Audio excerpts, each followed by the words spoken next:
Good evening, dear friends, and welcome to Watson's Margins. Edward here. Tell me, is there a drawer in your house you've never quite emptied, a paper tucked away and half forgotten? Watson once learned that nothing buried stays silent forever, not even a verdict sealed behind old plaster and years of careful quiet. Do subscribe, so no hidden truth escapes you. Now listen closely, for as Holmes believed, the fact, however long concealed, remains stubbornly unchanged. Find us always on the Watson's Margins Spotify channel, linked below. The House Beyond the Snow. It was in the bitter January of the year 1896 that I received, by the hand of a breathless page boy, a note from Sherlock Holmes summoning me at once to Baker Street. The note itself was characteristically economical, containing neither greeting nor explanation, but only the words, "Watson, pack for a week in the north. Bring your revolver and your patience. Both may be required in equal measure. S.H." I found my friend standing at the window of our old sitting room, a letter held close to the lamp, his lean face sharpened by that particular intensity which I had long since learned to associate with a problem worthy of his powers. He did not turn as I entered. "A most curious document, Watson," said he without preamble. "It comes from a Sir Edmund Harcourt of Blackthorn Hall upon the Yorkshire moors. Read it, and tell me what strikes you." I took the paper and read a message as guarded as it was unsettling. Sir Edmund made no accusation, named no crime, and yet the very restraint of his language conveyed an anxiety more eloquent than any outcry. He wrote of an old legal document lately come to light, and of his fear that its discovery threatened, in his own words, to awaken a verdict which ought never to have been silenced. He asks for you specifically, I observed, and yet tells you nothing of the matter itself. "Precisely what recommends it to me," said Holmes, taking back the letter and folding it with care. "A man who's been robbed, or cheated, or threatened, will generally say so. A man who writes in riddles is a man protecting something, or someone, even as he seeks help. Get your bag, Watson. There is a train from King's Cross within the hour, and I have a strong suspicion that the moors will not wait upon our convenience. The journey north was a slow surrender to winter. By the time we changed at York, the snow had thickened from a scattering to a siege, and the last miles to Blackthorn Hall were accomplished in a hired carriage, whose horses laboured audibly against the drifts. I recall Holmes sitting in silence throughout, his collar turned up, his eyes fixed upon the whitening landscape, with an attention that seemed to see more in the blank fields than I could discern in the printed page. "You're unusually quiet," I ventured at last. "I am counting chimneys," said he, which was answer enough to satisfy me that further conversation would be wasted. We arrived as the last grey light was failing, and I confess that Blackthorn Hall, rising dark and gabled against the snow, struck me as a fitting stage for whatever drama awaited us within. Sir Edmund himself received us in the great hall, a spare grey-whiskered gentleman of perhaps 60 years, whose courtesy could not entirely conceal an underlying strain. "You are very good to come, Mr. Holmes, and in such weather," said he, grasping my friend's hand. "I fear the road is now quite impassable. We are, for the present, cut off from the village." "So much the better," said Holmes, to my astonishment. "A problem is more easily examined when its elements cannot wander from the room." Sir Edmund presented us to the small company gathered about the fire, and I set myself to observe each in turn, as Holmes had long ago trained me to do, though I confess I saw only courteous strangers where he, I suspected, saw a great deal more. There was Lady Margaret Harcourt, his wife, composed and distant in her bearing. Julian Harcourt, a nephew who stood, I gathered, to inherit the estate. Dr. Nathaniel Vale, the family physician, a heavy, careful man. The Reverend Caleb Wren, thin and solemn in his black coat. Miss Eleanor Price, Sir Edmund's secretary, quick-eyed and watchful. Mr. Tobias Cray, a retired magistrate of considerable dignity. And Mrs. Fenwick, the housekeeper, whose long service to the family showed in every line of her weathered face. Each greeted us with perfect civility, and yet when Sir Edmund, in the course of explaining our presence, made mention of his younger brother Charles, dead these 22 years, I observed, and even I could not fail to observe it, a certain rippling discomfort pass among them, a lowering of eyes, a stiffening of shoulders, gone again almost before it could be named. Later, over a subdued supper, Sir Edmund told us the history in full. Charles Harcourt had died in the autumn of 1874, falling, so it was believed, from the ledge of a disused quarry upon the estate during a night of storm. A coroner's inquest had returned a verdict of accidental death, and the matter had lain undisturbed for 22 years, save that the written verdict itself, the formal record of that finding, had vanished from the county archive within days of its filing, and had never since been found. "Until this morning," said Sir Edmund heavily, "my workmen were repairing an old chimney that had been sealed up, I am told, since my father's time. Beneath the masonry they found this." He drew from a cabinet a dispatch box, its metal corroded and stained, and set it upon the table between us. Within lay a quantity of papers, brittle with age, statements, notes, fragments of the old inquiry. But, as Sir Edmund himself pointed out with a trembling finger, the final verdict, the very document whose disappearance had puzzled the county for a generation, was not among them. Holmes turned the papers over with great gentleness, his eyes moving swiftly across each page, though he offered no observation until the box was empty. "A document is rarely hidden, Sir Edmund," said he then, "merely to preserve it. Men do not wall up chimneys to protect paper from the damp. They do so to protect themselves from the paper." A silence followed this remark that I did not care for, and I noticed that more than one face about that table had turned suddenly, and with great interest towards the fire. Chapter 2. A Respectable Company. Breakfast. The following morning was a subdued affair, the storm having settled into that steady, windless fall of snow which promises no early relief. Sir Edmund, looking as though he had slept little, drew Holmes and myself aside afterward into his study, a low room lined with account books and old sporting prints, and there completed the history he had begun the night before. "You will wish to know who was present when my brother died," said he, seating himself heavily. "It will save you the trouble of discovering it by other means, Mr. Holmes, for I do not doubt that you would discover it regardless." Holmes inclined his head, saying nothing, and Sir Edmund continued. Nearly the whole present company, it transpired, had been guests at Blackthorn Hall on that October night in 1874. Mr. Cray, then serving the county as a magistrate of some standing, had presided at the inquest itself. Dr. Vale, a younger man in those days but already the family's physician, had examined poor Charles's body where it lay. The Reverend Wren had been called upon to identify a broken watch, and a few other personal effects recovered from the quarry floor.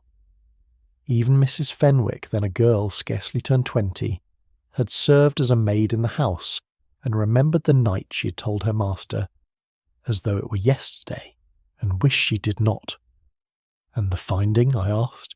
"That Charles had walked out alone, sometime after 10 o'clock, in weather nearly as wild as this, and had fallen from the quarry ledge in the darkness. His watch, broken in the fall, had stopped at 35 past 10, and this was taken to fix the hour of the tragedy beyond dispute." He paused, and something moved behind his tired eyes. "There was found, among the papers recovered yesterday, a single sheet in a hand I did not recognise. A note, unsigned, evidently written by some juror who had doubted the verdict even as it was returned. He drew it from his breast pocket and laid it upon the desk. 6 words only, in a small cramped script. The body was already cold. I confess the phrase touched something cold in myself as I read it. Holmes studied it for a long moment without comment, then folded it away among his own papers with the same care he had shown the dispatch box the evening before. "I intend," said Sir Edmund, rising, "to lay the whole matter before this household before I lay it before the authorities. Someone here, Mr. Holmes, knows what became of that missing verdict, and I would rather learn the truth among friends than see it dragged through a public inquiry. It was, I thought privately, a bold and perhaps an imprudent announcement, and I said as much to Holmes when we were alone. He merely shrugged. Bold, certainly. Imprudent. We shall see. A stone thrown into still water shows us at once where the fish are lying, Watson. Sir Edmund may yet regret his fishing, but he has certainly disturbed the pond. The disturbance was not long in showing itself. That evening, when Sir Edmund repeated his intention before the assembled household, I watched each face as closely as my more modest gifts allowed, and even I could mark the different currents beneath the surface calm. Mr. Cray, drawing himself up with the authority of his old office, declared stiffly that the original inquiry had been conducted with entire propriety, and that he, for one, welcomed any renewed examination of it. Dr. Vale, shifting in his chair, allowed with a rueful smile that medical science had been a cruder instrument 22 years before, and that errors, however regrettable, were not therefore crimes. The Reverend Wren spoke in his soft, mournful way of the treachery of memory and of how little any of us might trust our recollection of a single stormy night so long past. Only Lady Margaret and Julian said little, and Miss Price, I noticed, watched her employer with an anxiety that seemed to me to exceed mere loyalty. Holmes, throughout this exchange, asked scarcely a question. He seemed, indeed, more occupied with the room itself than with its occupants, his eye travelling repeatedly to the tall clock in the corner, to the panelling above the fireplace, to the heavy curtains drawn against the snow. When at last the company dispersed for the night, he did not retire at once, but proposed instead a tour of the house, to which Sir Edmund, though plainly fatigued, readily agreed. We passed through corridors grown cold with the failing fires, Holmes pausing now and again to examine some feature that seemed to me of no possible significance.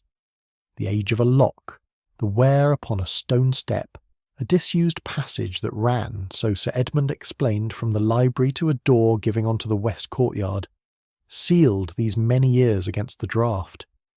In the old service wing, Holmes stopped before the great kitchen clock and stood regarding it for fully a minute before moving on without remark. It was near midnight, and we were making our way back towards the guest wing, when Holmes halted abruptly beside a row of boots and overshoes set out to dry near the kitchen door, each pair, I supposed, belonging to some member of that respectable company. "There are 7 adults presently under this roof," said he quietly, more to himself than to me, who have each assured Sir Edmund in one form or another that they have not set foot outside the house today. I glanced down at the row before us, and, being a methodical man in small things, if not in great ones, began to count. There were 8 pairs. I looked up to remark upon this discrepancy, but Holmes was already moving away down the darkened passage, his candle throwing long shadows before him, and something in the set of his shoulders told me that the question for him was already answered, or very nearly so. Chapter 3. The Death in the Record Room. I was roused from sleep, some time after midnight, by a cry that seemed to tear through the very fabric of the sleeping house. I have heard such cries before, in the course of my association with Holmes, and I knew at once, even before I had found my slippers, that whatever had provoked it was beyond the ordinary mischances of the night. I met Holmes already in the corridor, fully dressed, a candle in his hand, and together we followed the sound of raised voices to a stout oaken door at the end of the west passage, where a knot of the household stood in night-clothes and dressing-gowns, before the entrance to what Sir Edmund had called, in passing the evening before, the record-room. It was Julian Harcourt who had forced the door, his shoulder still braced against the splintered frame, and what the candlelight revealed within drove from me any thought of the cold that had followed us down the passage. Sir Edmund Harcourt sat slumped across a small writing-desk beneath the room's single window, which stood shattered, its jagged edges black against the falling snow beyond. Upon the floor near his chair lay a heavy stone seal, of the old-fashioned sort once used to authenticate legal documents, and beneath the dead man's outstretched hand a single sheet of paper, yellowed with age, lay half covered by his sleeve. Dr. Vale pushed past me and made a swift examination, his face grave in the candlelight. "Dead some hours, I should think," said he at length. "Sir Edmund had a weak heart. I have long cautioned him against excitement. Whatever he found here," he gestured towards the paper beneath the dead man's hand, "may well have been the end of him. It was, I own, a solution that presented itself readily enough, and one which the room itself seemed at first to support. The door, we soon established, had been bolted upon the inside so that Julian had been obliged to break it down. The window stood shattered as though forced from without, and here, seemingly delivered into the dead man's very hand, lay the long-missing verdict itself, declaring in careful legal phrase that Charles Harcourt had died by accident, and bearing unmistakably the signature of Mr. Tobias Cray. "A seizure, brought on by the shock of discovery," said Dr. Vale again, with the confidence of a man eager to close a distressing matter. "I have seen it before, Mr. Holmes. The heart does not always wait for gentler news." Holmes had said nothing throughout these exchanges, moving about the small room with a silent, methodical attention that I had learned never to interrupt. Now he straightened, and I saw in his eye that particular light which told me the doctor's tidy explanation would not survive the night. "Observe the glass," said he quietly, indicating the broken window.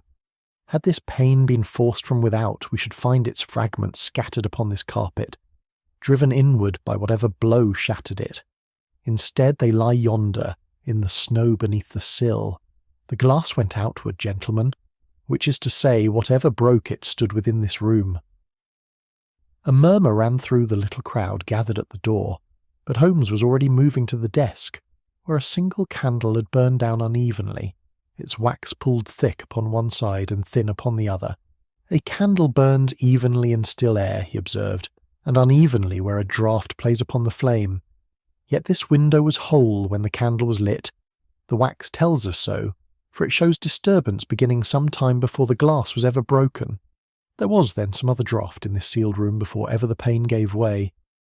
He bent next over the dead man himself, examining the right sleeve of his coat with the aid of his lens. "Mortar, Watson. Grey mortar dust and fresh. Clinging to this cuff alone. Nowhere else upon his person. A man does not gather such dust from sitting quietly at a desk." But it was the bolt itself that seemed to occupy him longest. He drew it once, twice, a third time, with exaggerated care, and each time the iron shrieked in its housing with a harshness that made more than one of our company start.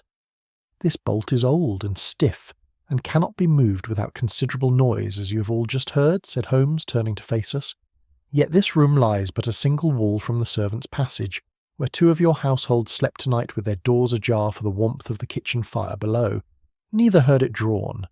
I put it to you that this door was never bolted from within at all, not by any hand standing in this room." He turned last to the paper beneath the dead man's fingers, lifting it with great delicacy into the candlelight, and studied it for some minutes in a silence that none of us cared to break. "The signature," said he at last, "is old. The ink has browned and cracked with 22 years of age, precisely as one would expect of Mr. Cray's genuine hand set down in the autumn of 1874.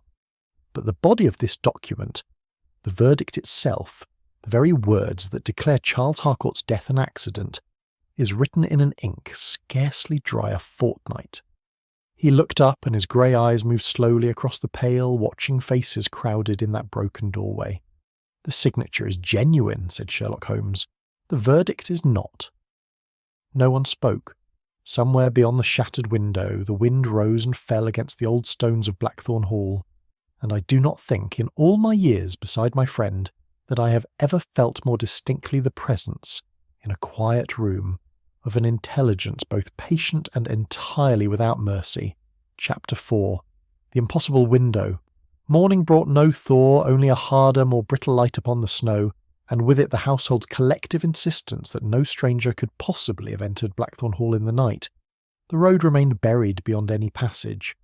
The high perimeter walls, Sir Edmund had assured us before his death, kept the ground secure even in gentler seasons, and the snow itself, spread unbroken across the lawns and courtyards that morning, offered mute, and, to the household's mind, conclusive testimony that no living soul had crossed it. "It follows, does it not," said Julian Harcourt, over a breakfast eaten more from habit than appetite, "that my uncle can only have died by his own hand, or by no hand at all. Perhaps the shame of what he believed he had discovered was too much for him.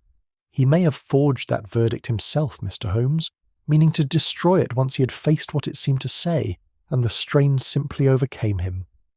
It was a theory advanced, I thought, with rather more eagerness than grief became, though I kept the observation to myself." Miss Price, seated at the foot of the table, added her own contribution with evident reluctance. "I ought to say," said she, not quite meeting Holmes's eye, "that Sir Edmund had slept poorly these past weeks. He spoke sometimes of being watched, of papers moved in his study that he was certain he had left elsewhere. Dr. Vale had begun to speak of his nerves." "His nerves, yes," Dr. Vale agreed, a shade too readily. "I had considered a tonic. A man of his age, under such strain—" "Might imagine a good many things," said Holmes, finishing the thought with a courtesy that did not entirely disguise its edge. "But he did not imagine the mortar upon his own sleeve, nor forge a signature 22 years old with an ink not yet dry. No, Julian, I fear your uncle's death will not consent to be so simply explained." He rose from the table without finishing his tea, and proposed that we return at once to the record room, an invitation from which the household, I noted, shrank rather than sprang. In the cold light of morning the chamber yielded its secrets more readily than it had done by candle. Holmes knelt first beneath the shattered window, sifting the broken glass with careful fingers, and drew from a splintered edge of the frame a single thread of green wool, which he held up for my inspection. Green, Watson, and of a coarse, heavy weave, not a gentleman's coat nor a lady's shawl, I think, but something closer to baize, and yet I have observed no article of that colour upon any person in this house. Beneath the window, in the trampled snow where Julian and the other men had gathered the night before, there showed also a dark stain spread thin across several inches of white, which more than one of the search party had already pronounced, in hushed and uneasy tones, to be blood. Holmes examined it at length, touching it with a gloved finger, and then, to my considerable surprise, tasting the merest trace upon his tongue. "Sealing wax," said he, rising, "softened in warm water and allowed to spread and freeze. A crude effect, but an effective one in poor light and worse nerves. Someone wished us to believe that violence had passed beyond this room and out into the night, that some intruder, having done his work, had fled wounded across the snow. But there are no footprints," I objected, "wounded or otherwise." "Precisely, Watson. That is the entire object of the deception. A window broken outward, a stain of false blood beneath it, and snow beyond utterly unmarked. The whole arrangement designed not to prove an intrusion, but to suggest one, while leaving its impossibility so glaring that we should spend our efforts disproving a crime that was never committed in the manner it appears, rather than examining the one manner in which it was." He straightened, and his gaze travelled slowly about the small chamber. The desk, the cold hearth, the narrow chimney rising into shadow above it, with an intensity I had come to recognise as the herald of discovery. The window, Watson, was never used at all. It was broken afterward, from within this room, purely for our benefit. He crossed to the fireplace and knelt before it, peering up into the flue with his lens, then rose and led me at a brisk pace back through the corridor to the library, where a second, smaller hearth stood cold and disused beneath a mantel crowded with old sporting trophies. Sir Edmund mentioned, did he not, a sealed chimney in which the dispatch box was discovered? I confess I did not credit its significance until this moment. Holmes struck a match and held it within the library flue, watching the flame bend and gutter in some faint current of air. This house, Watson, was built in an age when a great chimney stack might serve several hearths at once, its flues joined and branching below the roof line like the roots of some old and secret tree. I believe this library fireplace and the hearth in the record room share a single flue between them, sealed perhaps at some point in its upper reaches, but not so thoroughly as its builders supposed. You think someone climbed? I think nothing so dramatic nor so difficult, said Holmes, with the faint smile he reserved for my more energetic misapprehensions. A man need not pass bodily through a passage to make use of it. The house contains ways that are not intended for men, Watson, but which may nevertheless carry objects, and upon occasion sound. I shall want a length of cord before this day is out, and a very exact plan of every chimney in Blackthorn Hall. I begin to suspect that our murderer never crossed that snow at all, because he had no need to. He was already within these walls when the bolt was drawn, and he never left the passage that brought him there. Chapter 5. What the Eye Avoids.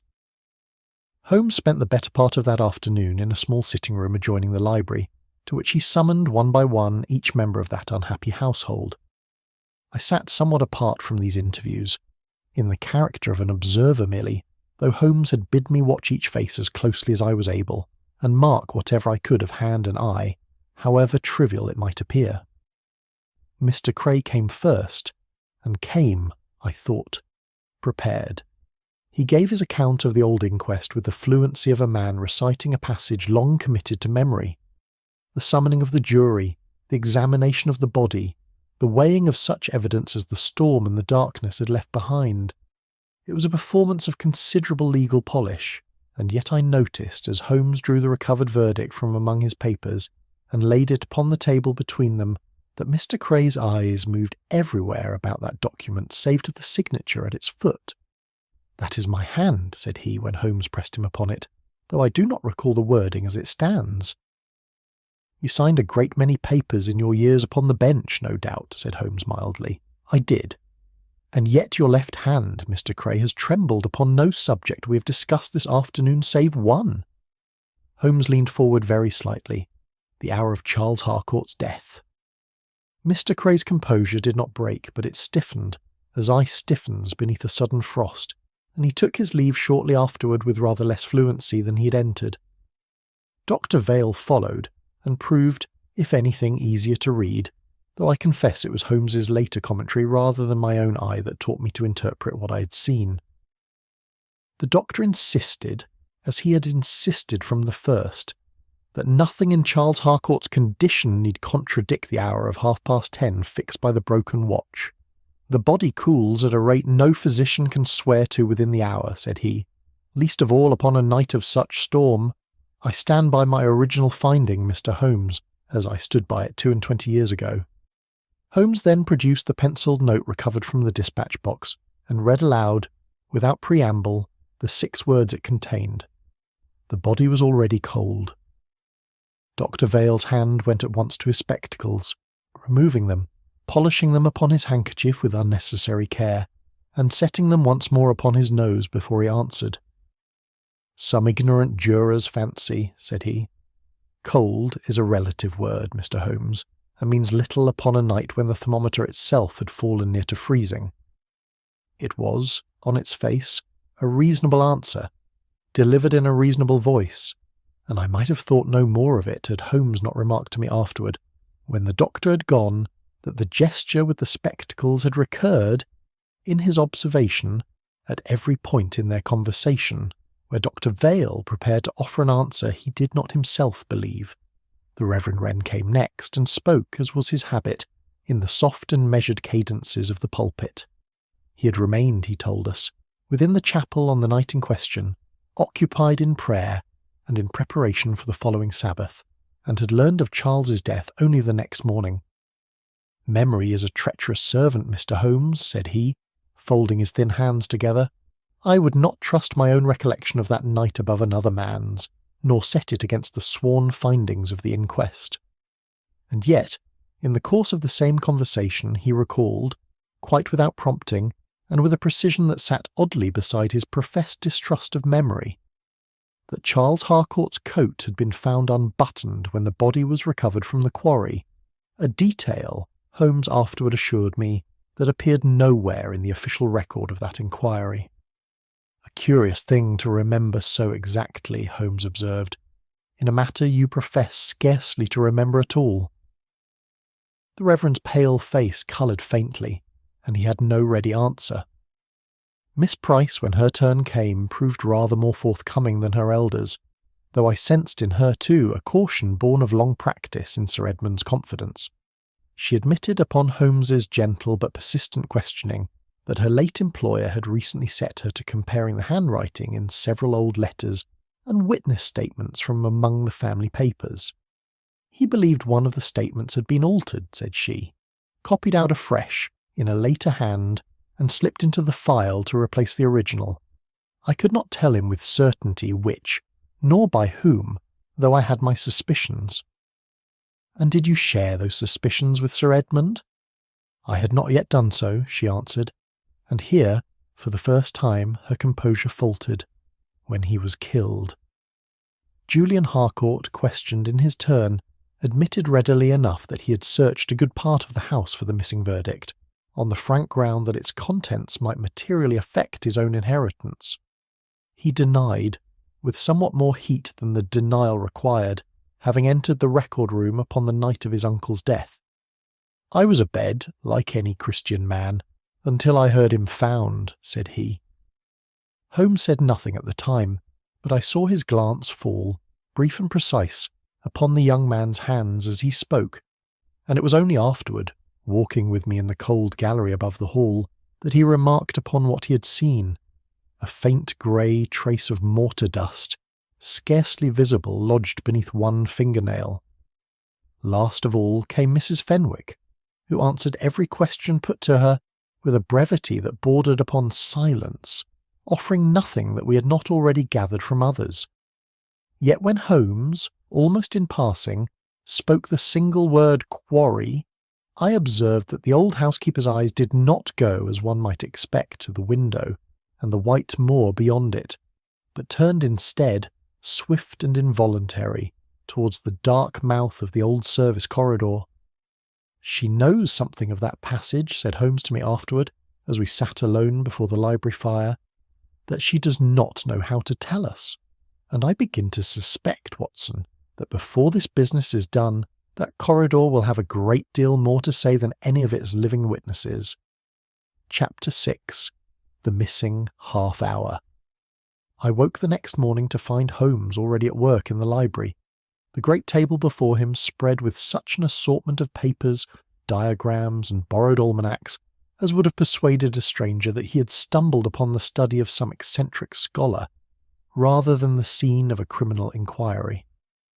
At the centre of this array lay a single sheet upon which Holmes had ruled out, in his small, precise hand, a column of hours and minutes. "Sit down, Watson, and lend me your evening of the 14th of October, 1874, said he without looking up. "I have been reconstructing it these 2 hours past, and I begin to think the household's memory of that night has been resting, this 22 years, upon a single false assumption. And what assumption is that? That the clock spoke the truth." He tapped the paper before him. "You will recall the entrance hall clock which I examined upon our first evening here. I had it opened yesterday, on the pretext of admiring its mechanism, and found what I had already begun to suspect. The pendulum bears the marks of an old repair, clumsily done, of a kind that would leave a clock running slow, in this instance, by some 8:20 in the day. Slow, I repeated, not fast. Slow, Watson. Which is to say that when that clock struck 10 upon the night Charles Harcourt left the dining room, the true hour was very nearly half past. Every soul then living in this house, save one, had known of that fault for months, and had learned, as one does with an old and familiar clock, to make the correction unconsciously, without troubling to remark upon it. Charles alone did not know it, for he had arrived at the hall only that same afternoon after some years abroad. I saw at once, though dimly, the shape of what Holmes was building. Then, when the household says he left at 10, they say it truly, and yet falsely, for they mean the hour shown upon that slow clock, while the world outside kept faith with the true one. It is precisely the sort of error, Watson, that no single witness could be blamed for, and that a household bound by long habit would never think to correct. and it is precisely such an error that a guilty man, aware of it from the first, might turn to his advantage. He rose and crossed to the small case in which the recovered fragments of the old inquiry now lay, and drew out a photograph, taken, he explained, from the original inquest file, and reluctantly furnished that morning by Mr. Cray, of the broken watch found upon Charles Harcourt's body, its hands frozen at 5:30 past 10. This watch, more than any other single object, fixed the hour of death in the mind of the original jury, and has fixed it in the mind of this household ever since, and yet I do not believe it was broken in any fall. How can you know that from a photograph 22 years old? I cannot from the photograph alone, Holmes admitted. But Sir Edmund's dispatch box, you will recall, contained a good many fragments of the old inquiry besides the missing verdict. Among them, I discovered only last night the watch itself, preserved among the exhibits, and never returned to the family. He drew a small object, wrapped in tissue, from his pocket, and laid it upon the table between us. Examine the winding stem, Watson, with my glass. I did as he bade me, and even my less practised eye could make out, beneath the lens, a faint but unmistakable bend in the delicate metal stem, of a kind that a mere fall upon rock could not, I thought, easily produce. Bent, said Holmes, not by any accident of falling, but by a hand, turned backward and forward until the stem gave, and the hands froze at whatever hour that hand desired. And here, he tilted the case to the light, beneath the rim, where the back opens upon the works, a trace of wax, quite different from the grime of 2 decades' neglect. Candle wax, Watson, warmed and pressed close against the metal. Warmed? Why?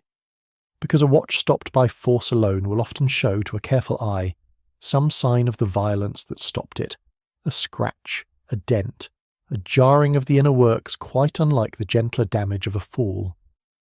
But warm a watch gently near a flame, and its metal will yield without such telltale marks, allowing a patient hand to set the stem exactly where it is wanted before the mechanism cools and holds. Someone, Watson, took great care over this small deception, and cared for it, I think, on the very night of the murder, and very likely within these walls, rather than upon the quarry ledge in a howling storm. I sat back, turning the fuller shape of it over in my mind. Then Charles did not die where they found him, or not when they say he did.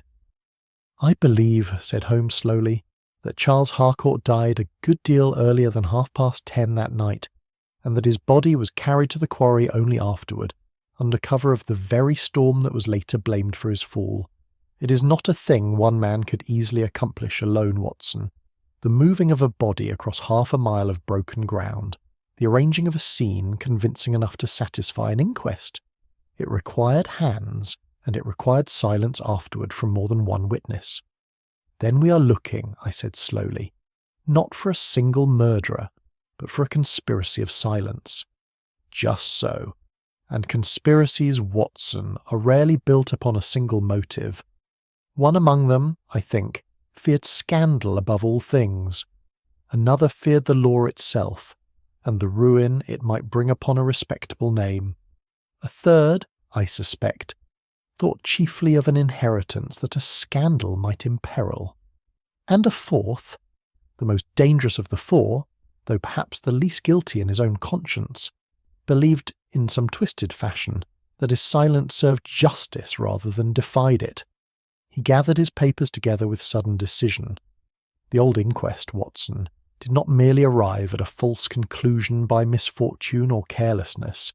I am now persuaded that it was built from its very foundation to arrive at no other conclusion at all. Someone in this house drew the plans for that verdict 22 years ago, precisely as they drew the plans but 2 nights since for Sir Edmund's death. We have only to determine whether it was the same hand upon both occasions. Chapter 7. The Verdict Beneath the Floor. We had scarcely broken our fast the following morning when Julian Harcourt burst into the dining room, his hair disordered, and his hands I could not help but notice thickly grey with dust. "I have found it," said he, breathless with what seemed genuine excitement. "The true verdict, Mr. Holmes. Beneath a loose board in the west corridor, not 30 feet from the record room itself." He laid before us 2 documents, and even Holmes, I thought, allowed himself a moment's stillness in examining them. The first purported to be the true and original finding of the coroner's inquest of 1874, declaring in grave legal language that Charles Harcourt had died not by misadventure, but by unlawful violence, and naming in terms that left no ambiguity Sir Edmund Harcourt as the chief suspect in that violence. The second was shorter and stranger still, a written confession, signed with what appeared to be Sir Edmund's own hand, admitting that he had struck his brother during a bitter quarrel over the family's affairs, and that he had thereafter prevailed upon others to help him conceal what he had done. The effect of these papers upon the household was immediate and, I confess, not unwelcome to those who had spent 2 anxious days beneath the shadow of unsolved murder. Here at last, it seemed, was an ending consonant with all that had gone before. A guilty man, tormented at last by conscience, recovering the false verdict he himself had commissioned, and dying, whether by his own hand or by the mere shock of confrontation with his own long-buried crime, in the very act of destroying the evidence against him. "It explains everything," said Dr. Vale, with something like relief in his heavy voice. The mortar upon his sleeve. He had been at that very floorboard himself, no doubt, retrieving what he could not bear to leave hidden any longer. "And my own hands," said Julian, holding them up with a rueful smile, "will bear witness that the dust is not so easily avoided once one begins to search such a hiding place." Mr. Cray, examining the recovered verdict with the practised eye of his old profession, pronounced it consistent in form and phrasing with a draft he himself recalled preparing, though never filing so many years before. Dr. Vale, pressed gently by Holmes, admitted at last and with evident shame that he had indeed altered certain particulars of his original medical evidence, under pressure, as he now claimed, from Sir Edmund himself. The Reverend Wren, paler than I had yet seen him, confessed that he had helped to carry Charles's body to the quarry that night, believing at the time, or persuading himself to believe, that he assisted only in concealing an accident, and not in compounding a murder. I watched Holmes throughout these confessions with a curiosity that, I own, outstripped my understanding. He raised no objection, put no awkward question, allowed the whole convenient structure to rise, story upon story, without so much as a lifted eyebrow to disturb its foundations. When at last Sir Edmund's supposed guilt stood confirmed to the general satisfaction of the household, Holmes proposed only, in the mildest of tones, that the documents be left untouched until the roads had cleared sufficiently to bring the police, lest careless handling compromise whatever value they might yet hold as evidence.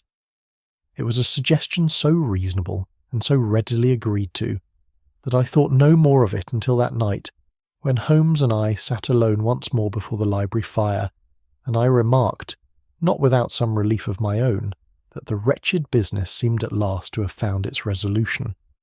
"You believe it, then?" said Holmes, without turning from the flames. "I confess I do not see how I could reasonably do otherwise. The documents fit, Holmes, the mortar, the motive, the very manner of Sir Edmund's death. They fit a shade too well, Watson, and that is precisely what troubles me." He drew his chair a little nearer the fire, and something in his voice, low and deliberate, told me that the evening's real business was only now beginning. Sir Edmund may indeed have been guilty of concealment, of helping, in his fear for the family name, to bury a crime he had not himself committed. I do not doubt that much. But I do not believe for one moment that he wrote that confession, and I am entirely certain that he did not kill his brother. But the household accepted it so readily. The household, said Holmes, was eager to accept it, which is a very different matter, and eagerness, Watson, is rarely a friend to the truth. Consider, a dead man cannot be questioned, cannot deny, cannot explain away some small inconsistency of phrase or fact that a living suspect must forever guard against. What more convenient vessel could a guilty conscience find for its confession than a corpse already beyond the reach of any court? He fell silent for a time, watching the fire settle, and when he spoke again it was in the quieter, more reflective tone he reserved for those moments when a case had begun to take its final shape within his mind, though its outward form remained hidden from me still. I permitted the theory to stand tonight, Watson, not because I credit it, but because a household persuaded that its trouble is ended will speak more freely and guard itself less carefully than one that knows itself still under suspicion. We have, I think, one further day of that false peace to make use of before it shatters, and I mean to use every hour of it. And when it shatters— Holmes did not answer at once, but rose and stood a moment at the window, looking out upon the moonlit snow that still lay unbroken across the lawns of Blackthorn Hall. "When it shatters, Watson," said he at last, "I think we shall find that whoever built this second, more convenient falsehood has already begun to fear that it will not hold, and a frightened liar, unlike a patient one, is apt to move a good deal faster than his pursuers expect." Chapter 8. The Convenient Confession. Miss Price was not at breakfast, and by mid-morning her absence had passed from mere remark into something nearer alarm. Mrs. Fenwick, sent to rouse her, returned pale-faced to report that the young woman's bed had not been slept in, and that her outdoor cloak was missing from its peg beside the kitchen door. A search was mounted at once, and it was Julian who found the trail, a line of footprints already softening at the edges beneath the morning's fresh fall, leading from the kitchen door across the white lawn toward the frozen lake that lay beyond the east shrubbery. At the water's edge, where a jagged break showed dark against the surrounding ice, one of Miss Price's gloves was discovered lying half buried in the snow. "She has drowned herself," said Dr. Vale, with the heavy certainty of a man glad to have his darkest surmise confirmed. "The guilt of it must have overwhelmed her. She helped forge those papers, Mr. Holmes, and could not face what she had done." This theory, grim as it was, found immediate and dreadful confirmation in Miss Price's own room, where a note was discovered upon her writing table, its ink still faintly damp. In it, the missing woman confessed, in halting and evidently anguished sentences, to having composed both the false confession and the recovered verdict at Sir Edmund's own insistence, and accused her late employer of having compelled her, through threats she did not specify, to conceal the true circumstances of his brother's death. The household received this second confession with an unhappy mixture of horror and relief, much as it had received the first, and I confess that I myself, reading the note over Holmes's shoulder, saw in it nothing that did not hang together with tolerable consistency. Holmes, however, allowed the conclusion to stand before the household exactly as he had allowed the first, offering neither challenge nor comfort, and proposing only that the search of the lake proceed with all proper thoroughness.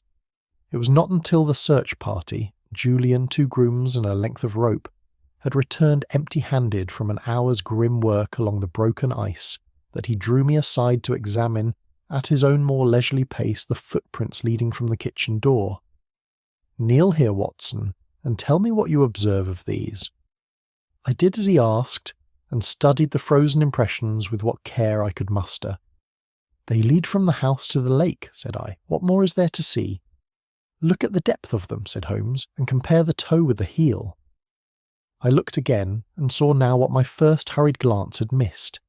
In each print, the forward portion, where the toe of the boot had pressed into the snow, lay considerably deeper than the shallow, almost tentative mark left by the heel. "That is unusual," I admitted. "It is more than unusual, Watson. It is the unmistakable signature of a person walking backward. A woman fleeing in terror or despair presses her weight forward, upon the ball of the foot, in haste. A person walking backward, taking care to leave a convincing trail, presses down hardest upon the toe as the foot swings back beneath the body, precisely as we see here.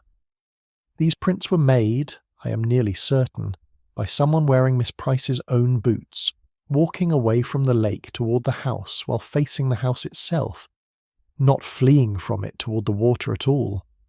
Then the glove was placed at the water's edge, not dropped there in flight.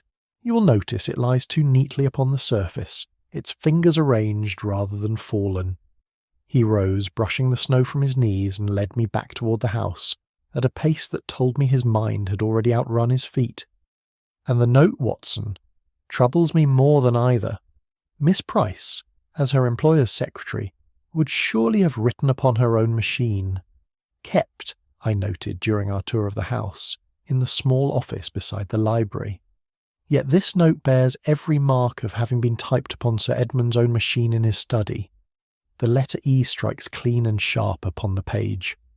I examined that machine 3 days ago, Watson, in the ordinary course of looking over Sir Edmund's correspondence, and its E has been damaged and faint for some months past, by his own complaint to me on our first evening. A note composed upon a machine other than the one it purports to have been written on is no note at all, but a manufacture.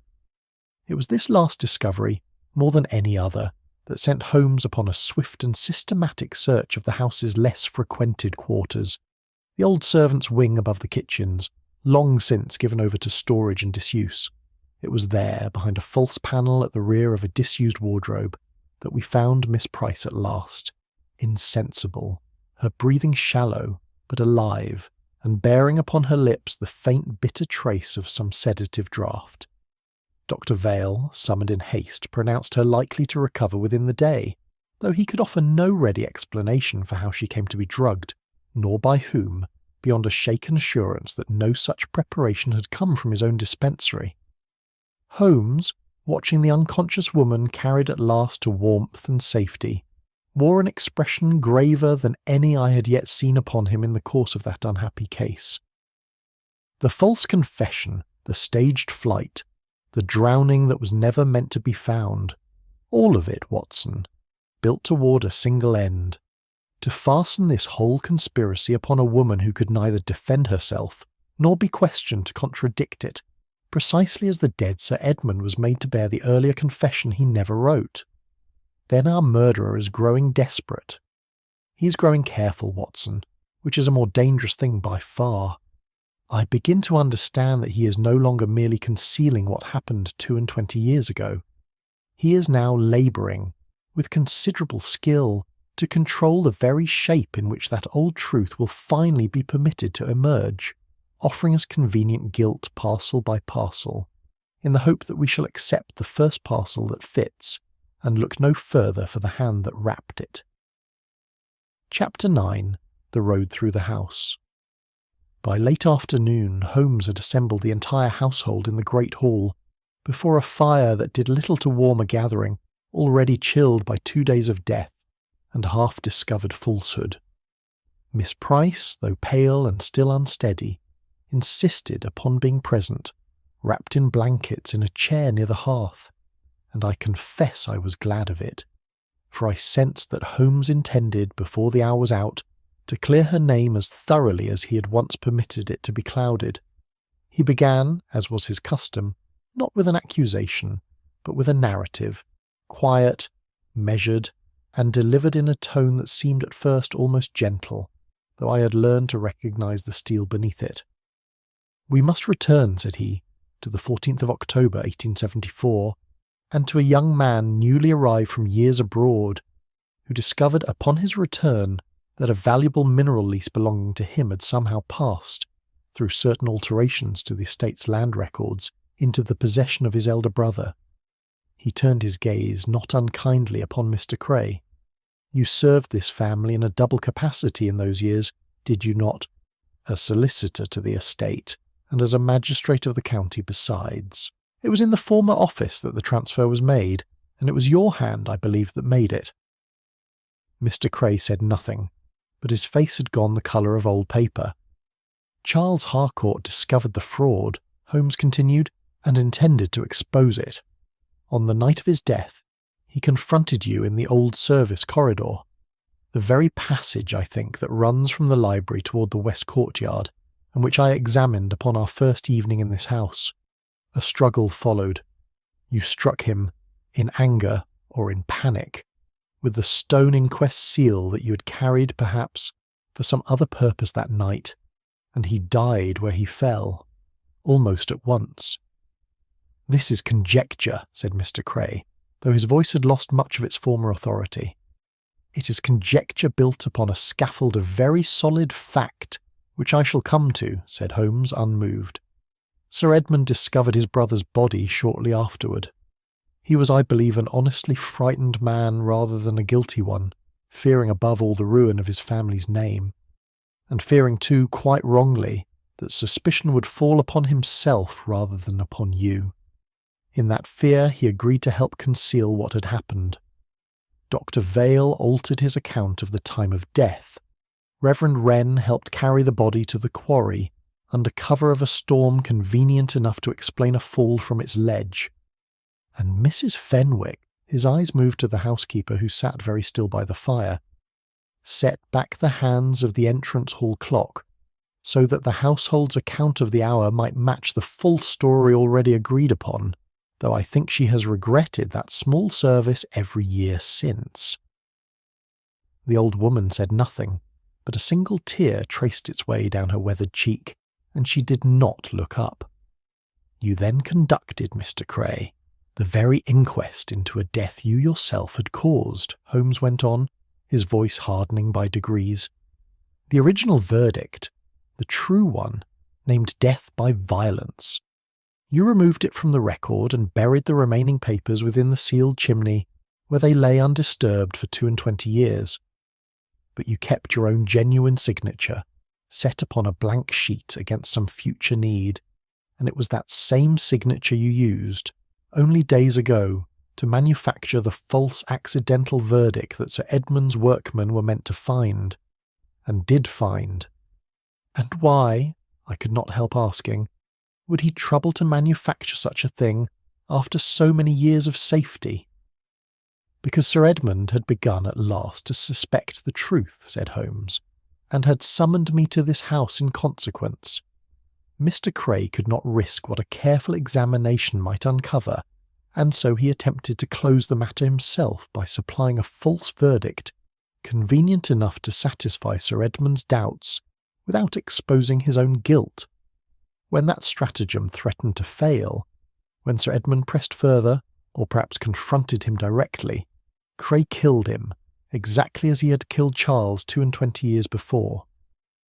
He turned then to the matter of the locked room, and I saw comprehension dawn, slow and horrified, upon more than one face as he explained the shared flue between the library hearth and the record-room's cold fireplace, how a weighted cord, lowered and fixed to the inner bolt earlier that same evening, had allowed Mr. Cray to draw the bolt home from the adjoining chimney after he had already quit the room by its door, and to withdraw the cord afterward, leaving a chamber that appeared sealed from every side but the one through which its true violence had actually passed.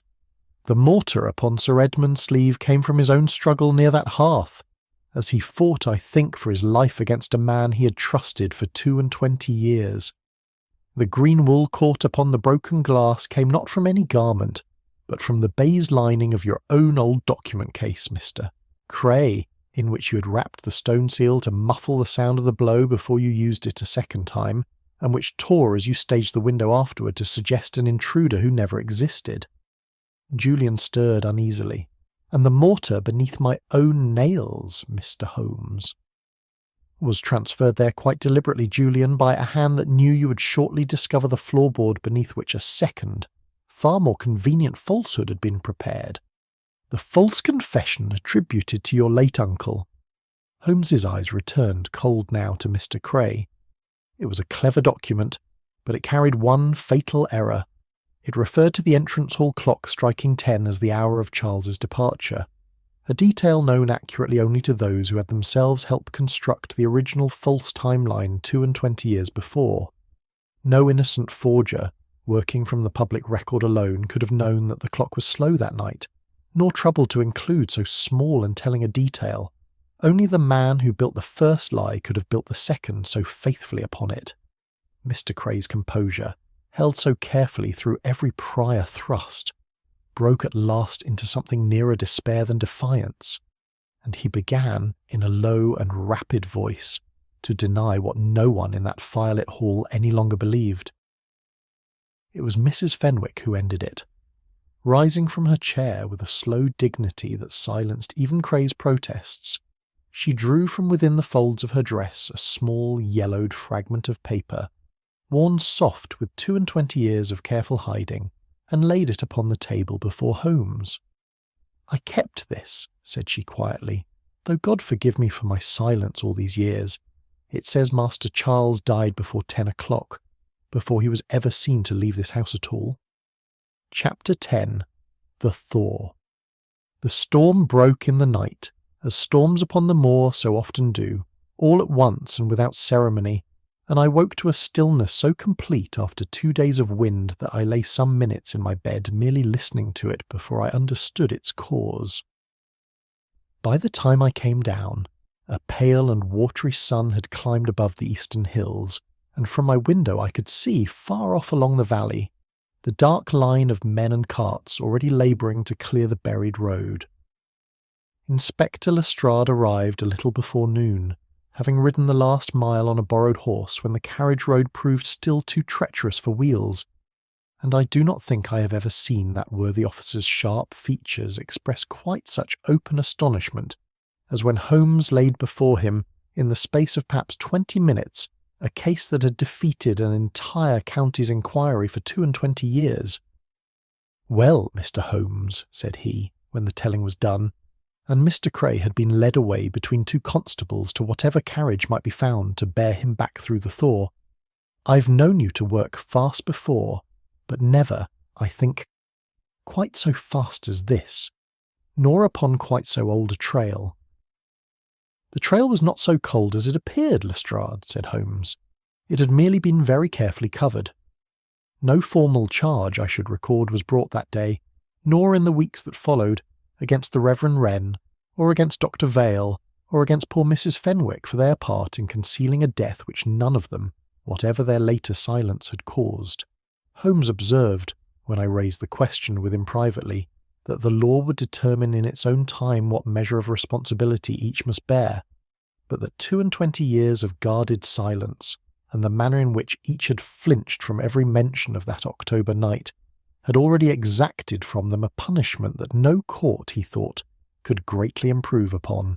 Julian Harcourt, as the nearest surviving heir, inherited Blackthorn Hall and all that went with it, but he surprised the household, on the very evening of Cray's arrest, by announcing that he intended to surrender the disputed mineral lease, the very prize over which Charles had been murdered so long before, to Charles's own daughter, a woman now living abroad under an assumed name, of whose existence, I gathered, very few at the Hall had previously been aware. "It was never rightly ours to keep," said he simply, when Holmes inquired into his reasoning, "whatever the old records may say."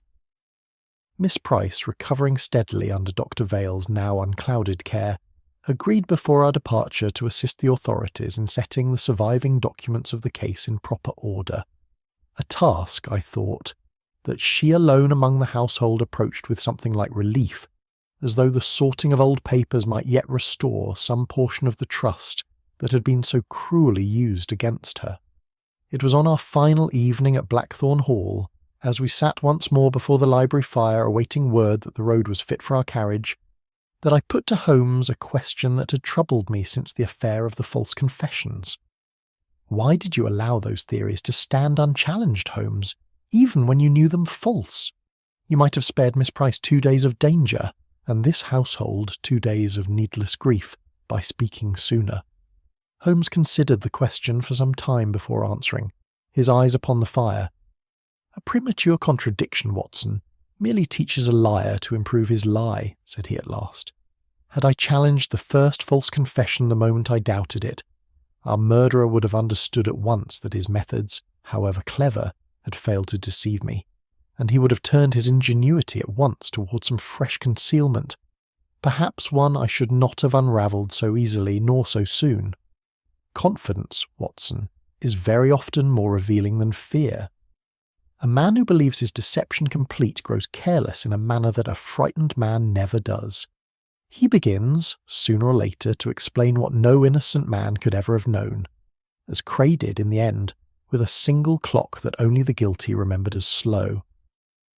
It seems a hard philosophy, said I, to leave a woman drugged and hidden 2 days longer than she need have been, for the sake of proving a point against her tormentor. It is a hard philosophy, Holmes admitted, and there was, I thought, genuine gravity in his voice as he said it.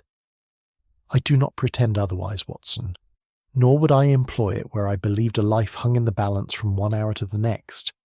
But Cray had invested too much art in his second falsehood to abandon it so soon as harm to Miss Price herself. A corpse would have served his purpose better than a captive, had he wished her silenced beyond recovery, and I judged, I believe rightly, that he required her alive a little longer, as a vessel still capable of confessing, should the need arise to whatever he next required of her silence.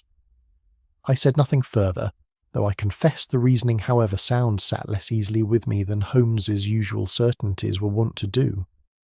Our carriage came at last the following morning, the road cleared sufficiently for careful passage, and as we drew away from Blackthorn Hall I turned in my seat for a final look at that grey and gabled house, its dark roof already receding among the white shoulders of the hills, until a bend in the road hid it from view entirely. I have set down this case, I think, not because its solution turned upon any single dazzling stroke of deduction, though it contained several that would grace any record of my friend's career, but because it taught me, more forcibly perhaps than any inquiry I had before witnessed, a sterner and less comfortable truth. That testimony may be rehearsed until it rings as true as honesty itself, that documents may be forged with a skill that mocks the very idea of proof, and that guilt may be concealed beneath so many years of quiet respectability that even its bearers come, in time, almost to forget the shape of what they carry. And yet, through it all, the physical fact remains, stubborn, silent, and, to a mind patient enough to read it, utterly incapable of lying. The buried verdict, Charles Harcourt's true and long-suppressed record, had not after all been destroyed by the passage of 22 years.